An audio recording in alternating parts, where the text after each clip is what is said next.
Hello everyone, this is AGTechTube with another quick tutorial.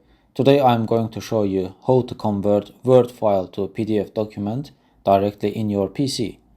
So open the Word document, press File, Save as Adobe PDF. You can change the name or keep it the same. Change the directory where you want to save the file. I will save it on desktop.